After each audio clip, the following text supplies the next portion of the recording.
Ok. Bueno, entonces nuevamente, buenas tardes para todos.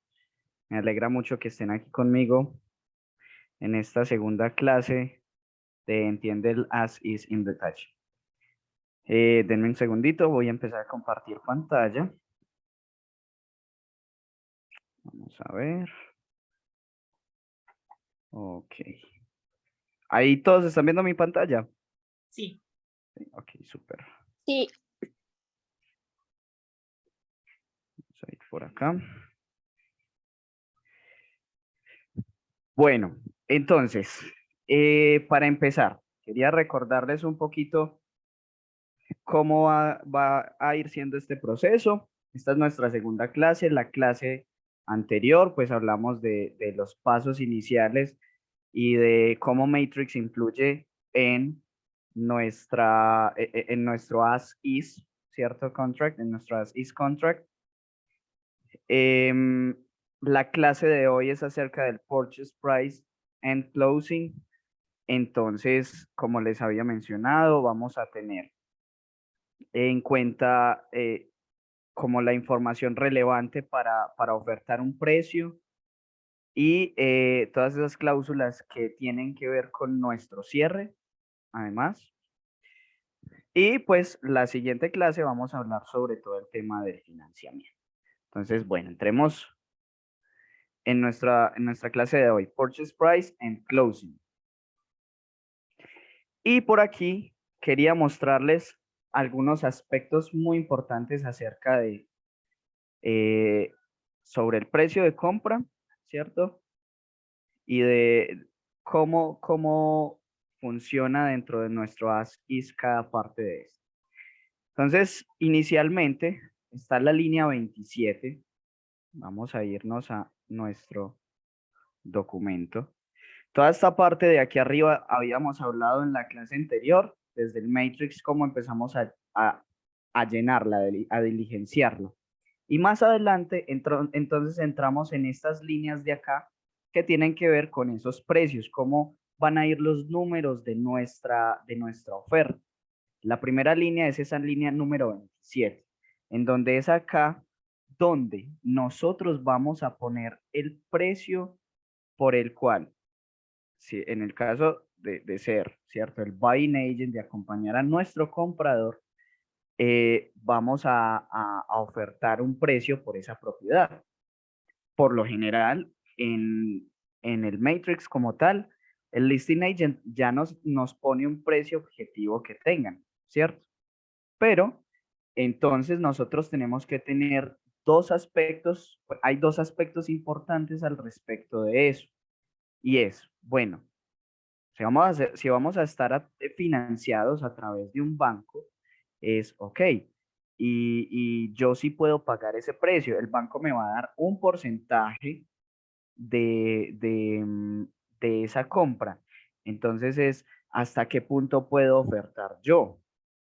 Lo segundo es también tener en cuenta el valor que yo le puedo encontrar a esa propiedad.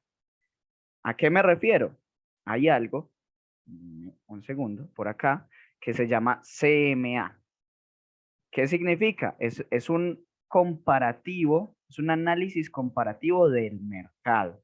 Yo ahorita aquí mismo en el chat les voy a poner estos links porque hay algunas formas de hacer ese CMA. Con esos links son unos videitos que nosotros hemos hecho en los cuales van a poder ver cómo se hace desde el Matrix y cómo se hace desde el RPR.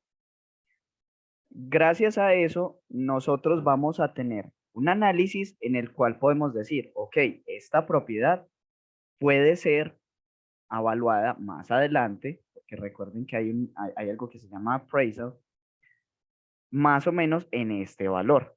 Y mi banco me permite pagar hasta eso. Ahora, ¿cómo vamos a ver el tema del banco? Por aquí les voy a mostrar. Ustedes cómo saben, ok, ¿cuánto puedo ofertar yo? Hasta cuánto vendría siendo el valor que yo puedo ofertar y cuánto de eso va a ser el financiamiento? Aquí les tengo un ejemplo. Esto es una carta ¿cierto? Un pre-approval letter. Y en este pre-approval nos dan, por ejemplo, aquí dice sales price, 720,000. Luego, este valor de aquí es un 70%. ¿Qué quiere decir eso? Ese es el valor que el banco nos va a prestar para la compra de esa propiedad, que es el 70% de esos 720,000. En este caso, no siempre ocurre, nos están diciendo el valor del préstamo, ¿cierto? Ese 70%, ¿cuánto es? Son 504. ¿Ok? Entonces, es muy importante que en el momento que ustedes vayan a hacer una oferta, tengan en cuenta el CMA y tengan en cuenta cuánto, cuánto les está diciendo el lender que les puede prestar. ¿Ok? Bueno, vamos a ir más adelante por acá en nuestro as is. Y después de eso, hay algo súper importante que a veces surgen muchas dudas. Y es, hay un escrow, un depósito. Y ese depósito, que aquí está en la línea 28, bueno, vamos a hacer el ejemplo de una vez con este valor que teníamos acá, 720,000. Entonces aquí van los 720,000, que es el valor que yo voy a pagar totalmente por esa propiedad. Y luego hay un escrow, un depósito que tenemos que hacer, que eso ayuda a que nuestra oferta sea más atractiva, que eso ayuda a que nuestra oferta tenga más validez, por decirlo así. Y aquí es donde vamos a poner ese valor. No sé, en este caso digamos que es 10,000, ¿cierto? ¿Cómo dicen ustedes cómo deciden ustedes cuánto es ese escrow? Bueno, más o menos puede ser un 3%, un 5%, puede ser un valor bueno para hacer un escrow, ¿cierto? Para poner un escrow. Por ejemplo, para una propiedad de 720,000, eso, 7,000, 10,000 es un buen valor, ¿cierto? Y más adelante, entonces dice por aquí en nuestra línea 30, nos van a preguntar algo acerca de ese escrow y es, bueno, usted me va a decir que me va a hacer un depósito. ¿En qué momento me va a hacer ese depósito? Entonces tenemos dos cajoncitos que podemos chequear. ¿Cómo funcionan? Cuando nosotros ponemos el primer cajón, ok, miren, yo el día de hoy le voy a hacer esta oferta y esta oferta ya viene acompañada por un depósito. ¿Cómo puede venir acompañada? De dos formas. La primera es que yo como buying agent tenga un cheque, ¿cierto? En el cual ya esté ese escrow. O la otra es que yo lo haya puesto en una compañía de título o un escrow agent. La segunda es que lo haga, cuando chequeamos aquí, que lo haga unos días después de que se haga efectivo el contrato, o sea, que esté ejecutado. Más adelantico les voy a explicar qué significa que un contrato esté ejecutado. Ok, y ustedes dicen, listo, chequeo la segunda. Ahora, ¿qué tengo que hacer? Decir, ¿en cuántos días voy a hacer efectivo ese depósito? ¿O hasta cuándo va a ser la línea, el día límite, perdón, para realizar ese depósito? Por lo general, son 3 días. Por lo general. Y bueno, me voy a saltar esta partecita de aquí y me voy a ir directamente a la línea 36 porque quería mostrarles algo acá. Y es, miren, tenemos la línea 28 a la 32 y la 36 a la 38 en donde está la información de ese escrow. Y ese escrow puede estar a través de un depósito inicial y uno adicional, ¿cierto? Ese depósito inicial son estos 10,000 que nosotros estamos poniendo acá y que estamos diciendo que los vamos a a tener hasta 3 días después de haber ejecutado el contrato, ¿cierto? Pero yo puedo hacer un depósito adicional o puedo partir este depósito en dos. ¿Cómo así? Ok, supongamos, vamos a poner 7,000 inicialmente y en estas líneas, que es donde les estoy diciendo, vamos a decir, miren, ok, hasta esos 3 primeros días voy a pagarles los 7,000. Y 10 días después de que el contrato sea ejecutado, no de los 3 días del depósito inicial, no, sino de que el contrato sea ejecutado, le voy a poner los otros 3,000. ¿Ok? Porque esto son formas de negociar y son formas de demostrar que ustedes tienen interés en hacer una oferta y que el contrato nos permite hacer, ¿cierto? Porque, o no sé, pueden decir, es que en este momento tengo los 7,000 y en 10 días más o menos me entran otros 3,000 que puedo poner. Puede ser una forma de ustedes tener esos 10,000 en escrow y hacerle ver a listing agent que están interesados sin tener que decirle que no tienen los 10,000 en este momento, ¿cierto? Entonces, son formas de negociar, por decirlo así. Ahora, yéndonos aquí a nuestra presentación. Ahora sí, líneas 33 y 35. Dice, escrow agent versus compañía de título. ¿Qué es eso? Resulta que en estas líneas nos preguntan acerca de el escrow agent name. ¿Cuál va a ser la persona o empresa que va a tener el, el escrow, que se va a hacer cargo de ese escrow? Y en general, en el resto de las líneas, la información, ¿cierto? ¿Dónde está ubicado? ¿Cuál es el teléfono? ¿Cuál es el fax? ¿Cuál es el email?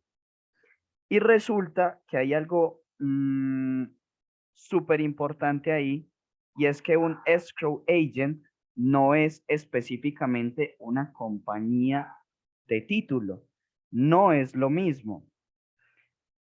Ahora, algo súper importante es, por lo general, las compañías de título hacen la parte de escrow agent también, ¿cierto? Pero no siempre significa que sean lo mismo. Ahora, entonces, ¿qué es una compañía de título? Una compañía de título se especializa principalmente en buscar, verificar, ¿cierto? Que no hayan temas legales dentro de esa propiedad, de encargarse del título de esa propiedad. ¿De qué más se puede encargar una compañía de título? Em, sí, de hacer toda esa búsqueda sobre los temas legales, el lien search, ¿cierto? Que no haya ningún problema, ningún reclamo acerca de esa propiedad. En cambio, un escrow agent puede ser, por ejemplo, un Aló. abogado. ¿Hola? ¿Perdón? Ok. Ahora, un escrow agent puede ser, por ejemplo, un abogado que se encargue de guardar ese dinero, ¿cierto? O puede ser una compañía de títulos. Entonces, súper importante que tengan eso en cuenta, porque en algunos casos, en una que otra transacción, podría surgir que el escrow agent no sea la compañía de título con la que van a cerrar, con la que van a hacer ese trámite. Vuelvo y repito, por lo general es la compañía de título quien también se encarga de sostener ese escrow. Ok, vamos a continuar. Entonces, ahora, formas de pago y balance. ¿Qué es eso? ¿Qué les estoy hablando ahí? Ok, nosotros ya hablamos de que vamos a poner un depósito. Hablamos de que ese depósito puede ser todo en un solo trámite, por decirlo así, o puede ser una parte en un momento y luego un adicional. Y después me van a preguntar, ok, listo. Y entonces si yo estoy si yo estoy siendo financiado, ¿en dónde pongo ese valor de financiamiento?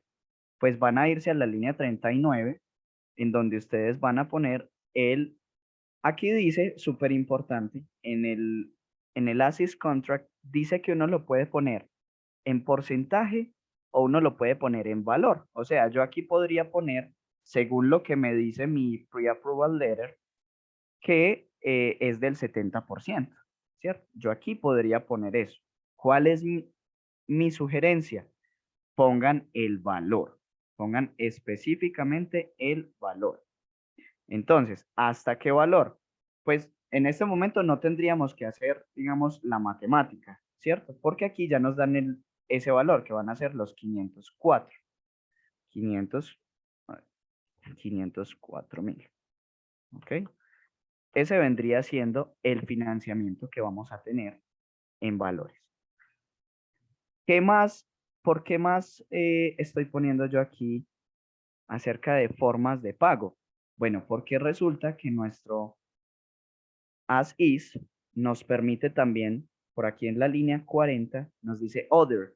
¿Y other qué es? Es otras formas de pago diferentes. ¿Qué puede ser? Para ponerles un ejemplo. No sé si en algún momento ustedes habrán visto que en Matrix nos ponen que es posible hacer pagos para esa propiedad con criptomonedas. Una criptomoneda puede ser una forma de pago. Obviamente eso va a tener un valor que aquí está, eso va a tener un valor en dinero, ¿cierto? Pero yo aquí puedo especificar formas de pago diferentes. No sé, voy a comprar una propiedad más cara y tengo un apartamento que voy a darlo ¿en qué? En como pago, ¿cierto? En parte para esa propiedad. También puede ir ahí, o un carro. Hay diferentes formas, ¿cierto? Y luego está el balance. ¿Qué es ese balance? Bueno, pues resulta que ese balance es, listo, yo ya pagué 504.000 que estuvieron financiados. Y, bueno, importante, ese balance, inclusive aquí lo dice, el balance en el momento del cierre, ¿cierto? Es, ok, entonces, yo ya en el momento del cierre, yo ya había pagado estos 7.000, estos 3.000 y ya había pagado los 504. Entonces, ¿qué me hace falta a mí para llegar a esos 720.000, que es el precio de compra de esa propiedad? ¿Qué tienen que hacer ustedes? Hacer la matemática, básicamente.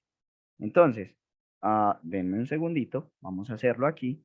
Son 720.000, ¿cierto? Menos voy a ponerlo de una vez, 10.000 del escrow, menos los 504.000.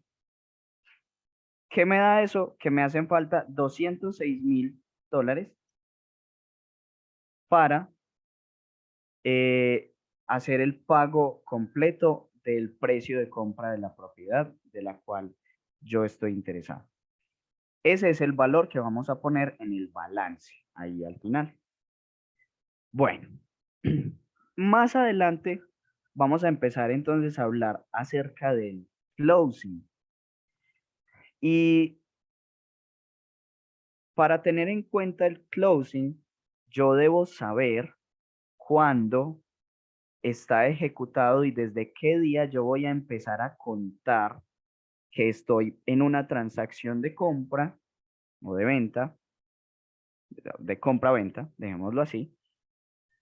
¿Desde qué día yo voy a empezar a contar para todo lo que está dentro de esa transacción? Que el pago del escrow, ¿cierto? Que la inspección, el loan approval, etcétera. Entonces, por aquí, primero, en el ASIS nos ponen una herramienta y es, en la línea 43 a la 45 nos dice, ok, usted hace esta oferta y hasta cuándo su oferta va a seguir siendo una oferta. O sea, ¿hasta cuándo usted está dispuesto a esperar a que le den una respuesta o a que le acepten su oferta? Esa es la información que ustedes van a poner acá. Entonces, por decir algo, ustedes están enviando el día de hoy 22, ¿cierto? Están enviando esta oferta y ustedes le dicen al listing agent, poniéndolo acá, ¿cierto? Hasta el 25, según lo que dice literalmente aquí en el contrato, es hasta el 25, yo voy a esperar que usted me acepte o no la oferta, o sea, que me dé una respuesta. Si hasta esa fecha no he tenido una respuesta, no me han aceptado el contrato, entonces ya la oferta se retira. Yo ya no hago esa oferta, ¿cierto? Una sugerencia importante ahí es, a veces en el Matrix nos ponen que los vendedores se van a tomar el tiempo de revisar las ofertas en una fecha en específica. O algo importante es que podemos hacer la llamada al listing agent y preguntarle, ok, ¿ustedes cuándo van a empezar a revisar ofertas? Con eso, entonces nosotros podemos saber qué fecha vamos a poner acá, ¿cierto? Porque también tenemos que contar con el tiempo de ese listing agent. Para explicarles, entonces, ¿qué es el effective date?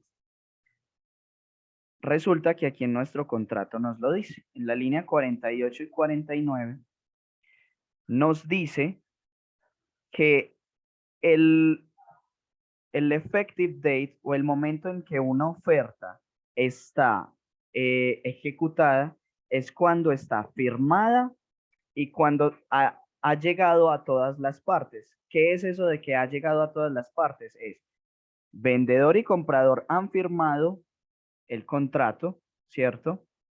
Y tanto el vendedor como el comprador tienen en sus manos el contrato firmado por ambas partes.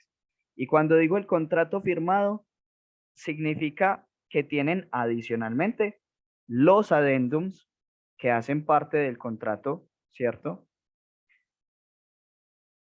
¿Por qué les recuerdo esto? Porque en la clase pasada hablamos un poco acerca del tema y es, hay otros documentos extra que hacen parte del contrato que no son el as is como tal, pero hacen parte, ¿cierto? Entonces es importante también tenerlos ejecutados.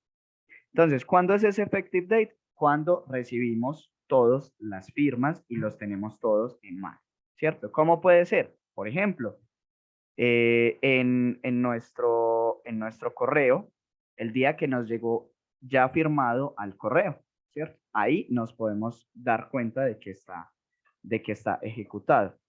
¿Por qué les digo que con el correo se corrobora? Resulta que puede que el listing agent, yo le envié hoy la oferta, ¿cierto?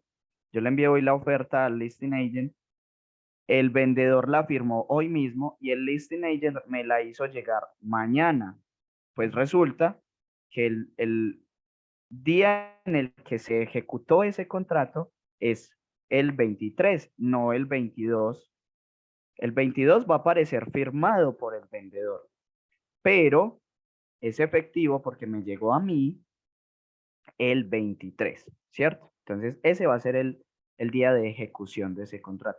Algo súper importante que se me olvidó aquí y es, en algunos casos nos pueden enviar una contraoferta.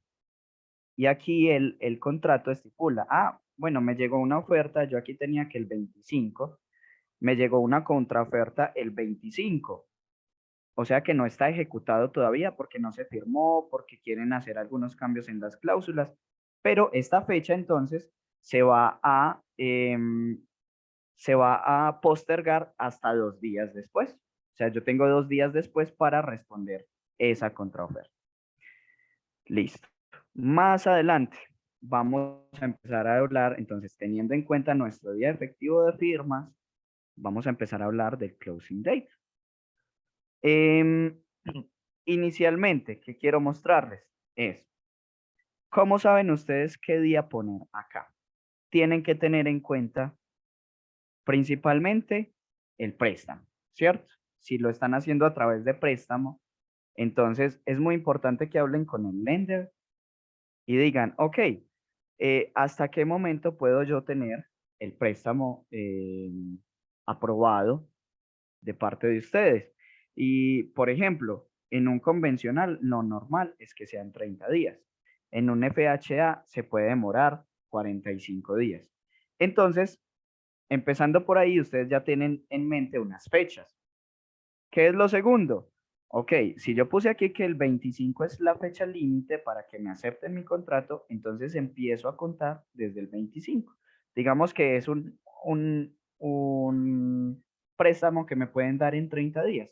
Entonces, cuento los 30 días desde el 25, o sea que me voy aquí y, bueno, digamos lo que no lo voy a contar tan específicamente, pero vendría siendo lunes 24, ¿cierto? 30 días después. Entonces, esa es la forma en la que ustedes van a poner esta fecha. Ahora, importante, como la idea es que entremos detalladamente en este contrato, vamos a entender qué significa el closing. Y según el contrato, aquí está, el closing quiere decir cuando todos aquí dicen los funds, ¿cierto? O sea, cuando todos los dineros que se requieren para el closing están o han llegado a ese closing agent, a esa compañía de título que se va a encargar de hacernos el cierre, ¿cierto? Cuando ya se tiene ese dinero en la compañía de título, quiere decir que ya se puede realizar el cierre, porque ya hay una documentación de por medio que ya se realizó y que adicional entonces ya llegó el dinero, ¿sí? Un tema súper importante aquí es, algunas veces ocurre que los vendedores creen que el cierre es cuando les entra a ellos el dinero, pero no, el cierre es cuando le entra a ese closing agent, a esa compañía de títulos. ¿Por qué hago mención de esto? Porque más adelantico, denme un segundo, ¿dónde está? Bueno, ya les muestro en dónde es que está, porque a veces los vendedores no entregan las llaves sino hasta que tienen el dinero ellos, ¿cierto? Pero precisamente nosotros trabajamos con un closing agent, con una compañía de título, para que todo sea transparente. Entonces, el, el vendedor debería entregar la llave cuando ya se hizo, cuando esos fondos ya llegaron al closing agent. Ya puede hacerlo, ¿cierto? Ok, ¿qué más? Un segundito, vamos a mirar por aquí en nuestra presentación. Entonces ya vimos el tiempo de aceptación, ya vimos el closing date, ¿cierto? Ahora, eh, por aquí, ¿qué son los estándares? Resulta que en nuestro contrato hay unas normas que están adheridas a esas cláusulas que estamos viendo. Y que muchas veces ustedes dicen, ok, lleno de la página 1 a las 5 y luego me voy a la 11 y termino de diligenciar mi contrato y se olvidan del resto del contrato. Entonces, esas normas están en esa parte que a veces no revisamos del contrato. ¿Y qué son esas normas? Pues, por ejemplo, un momento, por ejemplo, aquí nos dice que en el estándar es, nos van a decir algo acerca del closing. Me voy a ir por acá abajito y lo voy a buscar. Ok. Entonces, ¿qué me están diciendo aquí? Como una definición de qué quiere decir que ya los fondos hayan sido recolectados, ¿cierto? Que ya hayan llegado o ya hayan sido recibidos al closing agent. Bueno, continuando. Vamos a hablar del extension of closing date. ¿Qué es el extension of closing date? Vamos a irnos nuevamente acá. Ok. Listo. Entonces, bueno, y ustedes dicen, ok, ¿qué sucede cuando para ese cierre no estamos listos para cerrar? ¿Qué pasa con esa fecha?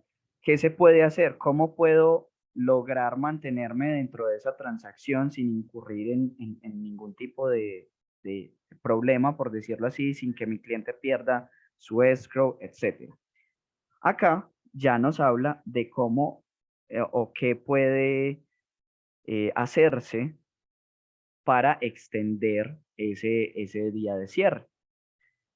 Entonces, por ejemplo, uno de los casos, ¿cierto? Uno de los casos en los que nos habla es cuando algo que se llama la CFPB o el Consumer Financial Protection Bureau. ¿Qué es eso? Es una organización gubernamental, ¿cierto? Que se encarga de hacer revisiones. Entonces, por ejemplo, en el momento en el que en el que esta organización requiera una revisión, ¿cierto?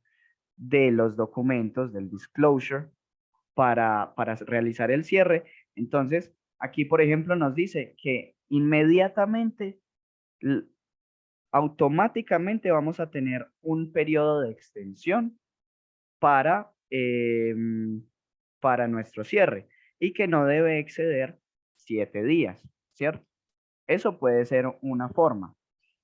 Ahora, resulta que también puede ocurrir en este parágrafo del 61 al 63 que haya algo de fuerza mayor. ¿Cómo así que fuerza mayor?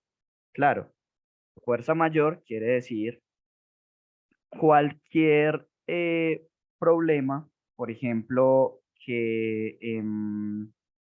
un segundo, por ejemplo, que haya un tema de climático, ¿cierto? Por ejemplo, que algo que es importante para el cierre, como por ejemplo ay, se me va el nombre en este momento, perdón. Huracán.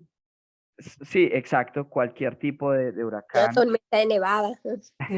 Así Sobre es. todo en la Florida que hay Entonces, muchos huracanes. exactamente, ¿cierto? Entonces, que Pandemia. no nos permitan, la pandemia es algo súper importante. Gracias por eso. Miren, por aquí dice que respecto a esto podemos ver las normas en el estándar G. Voy a ir a revisarlo ahí. Y resulta, vamos a ver el G. Aquí está, fuerza mayor. Aquí mismo nos definen, ¿qué es fuerza mayor? ¿Cierto?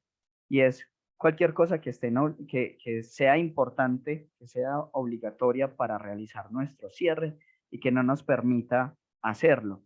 Y resulta que por aquí, miren, en esta parte, en la 444 dice, or pandemics. Eso se agregó ahí. Eso fue algo nuevo que se puso, precisamente porque ocurrió la pandemia, ¿cierto?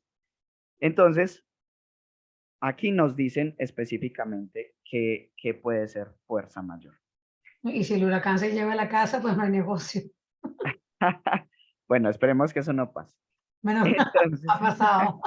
Que se cae el techo, entonces ya no pasa nada porque no va a pasar claro, infección, ya ahí hay que buscar otra propiedad, o sea, muchas cosas pasan. exactamente. Entonces, el contrato nos va a ir dando una serie de formas de que nosotros tengamos seguridad para realizar nuestra transacción, ¿cierto? Eso es algo súper importante. Bueno, vamos a irnos al siguiente, al occupancy and possession. Entonces, por aquí dice remover ítems personales, basura, entrega de llaves. Bueno, resulta que por aquí nos dice, a menos que este punto B esté chequeado, ¿cierto? Entonces, el vendedor debe de entregar de cierta manera específica la propiedad. ¿Cómo? ¿A qué se refiere? Bueno, debe entregar la propiedad sin ítems personales, ¿cierto? Ya debió haber sacado todos su propiedad personal que no esté incluida. ¿Se acuerdan que la clase pasada hablamos acerca de eso? Que no está incluida en la compra debe entregar las llaves, debe encargarse de sacar la basura, ¿cierto? Para hacer la entrega de esa propiedad. Y hay un adendum específico que se habla aquí, que es porque puede que en esa transacción el buyer pida mudarse antes de ese cierre y puede que se llegue, que eso esté dentro de la negociación. Entonces, también nos especifica qué pasa cuando ocurra eso. Entonces, por aquí nos dice, si ese es el caso, pues entonces el comprador asume todos los riesgos de pérdida y se hace responsable de cómo esté pues la propiedad en ese día. Y adicional, se debe realizar un que se llama así, Pre-Closing Occupancy by Buyer. O sea que si nosotros tenemos ese caso, ¿qué vamos a hacer? ¿Qué sabemos que tenemos que hacer? Un addendum extra que vamos a ir a poner por allá en la página 11. Nos lo dice, está en el Rider T. Si nosotros nos vamos a los riders, los addendums, por acá, miro el T, la letra T, y por aquí dice Pre-Closing Occupancy. De eso pues no voy a entrar mucho en detalle, pero se los quería mencionar. Perdón, y si el vendedor no quiere entregar la vivienda antes, ¿qué pasa con eso?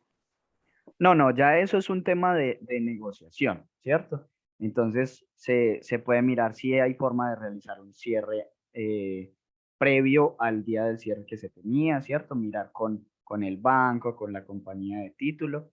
Ya toca es negociar, ¿cierto? Ya toca es, ok, ¿cómo podemos resolver? Perfecto. ¿Sí? Listo. Ok. ¿Qué más estaba por aquí? Ok, listo. El pre-occupancy, de eso acabo de hablar.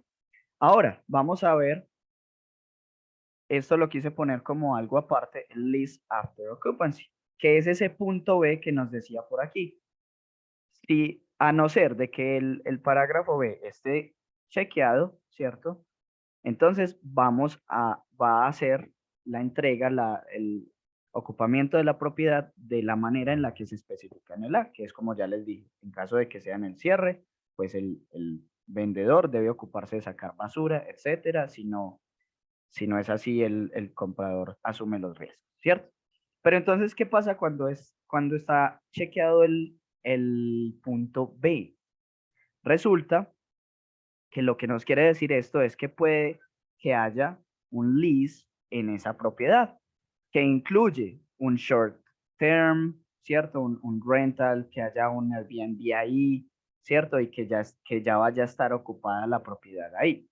Pero entonces, porque es súper importante que nosotros chequemos eso si ese es el caso, que nosotros le preguntemos al listing agent, venga, hay un tenant en esa propiedad. Pues resulta que es muy importante porque cuando nosotros chequeamos esto, estamos obligando a ese listing agent a que nos pase la documentación, que nos pase algo que se llama el stop letter, en donde yo voy a ver toda la información acerca de ese list, ¿cierto? Donde yo voy a tener la información de hasta cuándo va a ser ese list, cuál es el valor, si ya está pago, si no lo está, ¿cierto?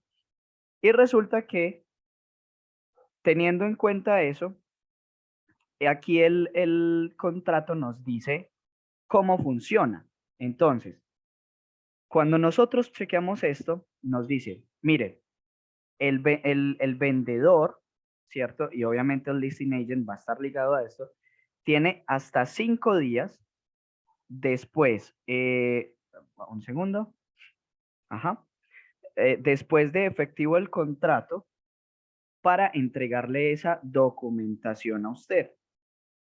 Y aquí mismo también lo dice, y usted, comprador, va a tener hasta 5 días después de recibido toda esa documentación para decidir si quiere o no comprar esa propiedad. O sea que ustedes me pueden decir, ay, yo como tengo formas de cancelar si de repente surgió algo em, para salirme de este contrato, ¿ok? Esto es una forma.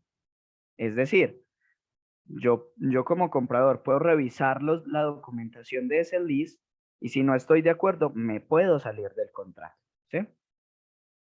Pero entonces tengo hasta 5 días máximo después de haber recibido esa documentación, ¿ok? Vamos a ver, ¿ok? El estándar D. Por aquí nos hablan del estándar D. Vamos a ir a revisarlo. ¿Qué significa el estándar D? Ok, entonces, por aquí en el estándar D nos dicen qué es importante para el seller, cuántos días, por ejemplo, aquí dice hasta 10 días antes del cierre, ¿cierto? Debe encargarse de haber entregado, por ejemplo, el stop letter en este caso. También entonces nos habla, ¿cierto? De específicamente cómo podemos, bueno, creo eso ya se los acabo de mencionar, cómo podemos dar terminación al contrato teniendo en cuenta la información que aparezca en ese list y teniendo en cuenta el interés de nuestro comprador. Bueno, y para finalizar, vamos a hablar de el assignability de la propiedad. Muchos me preguntan, muchos ya saben o bueno, no, digamos que tienen mecanizado, ok, yo voy a poner el may not assign, pero ¿qué significa este punto, esta cláusula específica de mi contrato? Es, ok, tenemos 3 cajoncitos en los cuales 2 de ellos significa que se puede asignar el contrato a otra persona. ¿Qué es eso de asignar? Les voy a dar un ejemplo que suele pasar mucho. Es, yo como comprador estoy poniendo mi nombre inicialmente, Juan Giraldo, ¿cierto? Entonces, aquí arriba aparece Juan Giraldo como comprador. Pero durante la transacción, antes del cierre, yo tengo en mente que esta propiedad se compre a través de mi empresa, ¿sí? Y mi empresa se llama Juan Giraldo Inc. Entonces, si es así, y yo llego a darle que este contrato no se puede asignar, pues entonces sucedería que yo, para hacer la compra de esa propiedad, no podría asignarle a mi empresa como el nuevo dueño de esa propiedad, sino que estaría bajo el nombre de Juan Giraldo, ¿cierto? Por el contrario, si se pone alguno de estos dos, quiere decir que sí se puede asignar ese cambio de comprador, por decirlo así, ¿cierto? ¿Qué es lo importante de estos 2 puntos? Resulta que el primero quiere decir que yo tengo la posibilidad de asignarlo a otra persona, a otra empresa, y me salgo de toda responsabilidad del contrato. Entonces ya no voy a estar atado a ningún, o sea, por ejemplo, si yo hice un escrow, puedo pedir mi escrow y si sucede algo con esa propiedad, yo no tengo nada que ver al respecto, ¿cierto? Por el contrario, si se pone el segundo, quiere decir que yo puedo asignarlo, pero sigo estando atado a esa propiedad y teniendo una responsabilidad contractual. De manera que si ocurre algo, algún default de la propiedad, entonces yo voy a tener responsabilidad ahí. Súper importante, por ejemplo, en el caso de un listing agent, cuando revisa esto, que no le pongan este cuadrito, ¿cierto? Sino que si le están pidiendo que se pueda asignar, que le pongan este, por ejemplo. Lo normal es que se debe poner esto. Y pues ya les dije, en el caso de que sea yo quien lo va a comprar, pues simplemente pongo may not assign y ya. Así sería, ¿cierto? Y bueno, esa es en realidad nuestra clase. Bueno, algo antes de terminar, algo súper importante es cuando se pone esa asignabilidad, por ejemplo, en el caso de que yo lo vaya a hacer con mi empresa, ¿cierto? Entonces ustedes me van a decir, ok, ¿y quién firma? Pues firma, ¿cierto? Las personas que están dentro de la política de la empresa, quienes están autorizados para firmar, ¿cierto? ¿Y cómo se firma el contrato? Se firma bajo esos nombres y no bajo el nombre de la empresa, sino bajo el nombre de las personas autorizadas para firmar en la empresa. Por lo general, son los socios, por lo general. Entonces, algo que quería puntualizar ahí para que lo tengan muy en cuenta siempre en caso de alguna transacción. Y bueno, ahora sí, esa ha sido nuestra clase del día de hoy. Entonces, ¿qué hablamos hoy? Acerca del purchase price y del closing. Es básicamente eso. Bueno, no sé si de pronto tengan alguna pregunta, alguna duda que me quieran comentar. La clase va a continuar luego, ¿verdad? Los otros pasos, ¿verdad? Claro, claro. Recuerden que por aquí yo ya les puse cuáles van a ser nuestras 3 primeras clases. La idea es que vamos a tener 7 clases entrando en detalle paso por paso al contrato, ¿sí? Eso es lo que vamos a... Y luego de los adendum. ¿Cómo?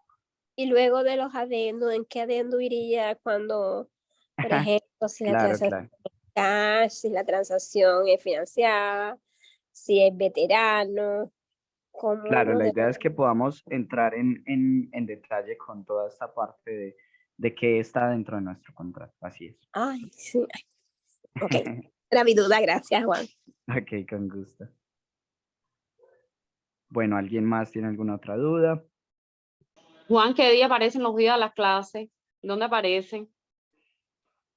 En la agenda. Siempre están en la página de Fortex, en agenda, ¿cierto?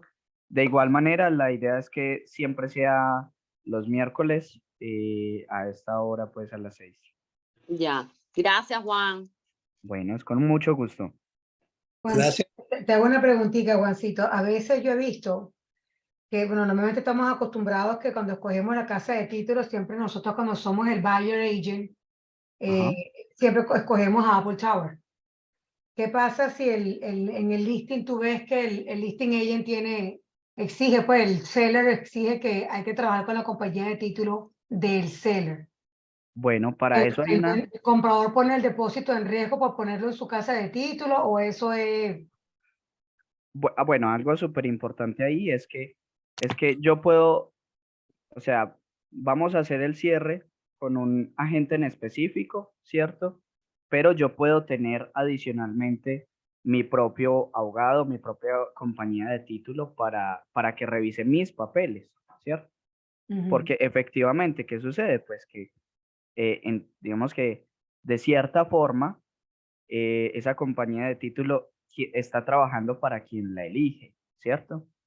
Entonces, no hay algo que me ate a mí a que yo pueda tener otra compañía de título que haga la parte de la revisión de la documentación y me ayude con eso, ¿sí? Simplemente que el título o el cierre como tal lo va a hacer ese closing agent que se designa en el contrato. ¿Sí? Porque yo he visto a veces en varios listings hace tiempo, ¿no? Que a veces el listing te pone que el buyer pide, ¿me entiendes? Que se tiene que trabajar con la casa de título del vendedor.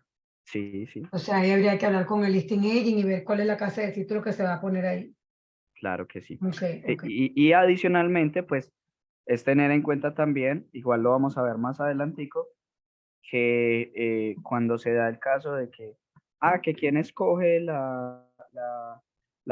pues, el closing agent, pues entonces en el contrato nosotros designamos, ok, tal persona lo escoge, pero si esta persona lo escoge, se va a encargar de estos pagos. Es correcto. Eso se pone en el contrato. Ok. Bueno, muchísimas gracias por acompañarme el día de hoy. Listo. Gracias. Es con Muchísimas mucho gracias, gusto. Hidalgo. Cualquier cosita, cualquier duda, ya saben que me escriben y de igual manera nos vemos pues el próximo miércoles. Ok. Gracias, Juan. Gracias. Muchas Bye. gracias, Chao. excelente clase. Chao. Estén súper bien. Chao, chao.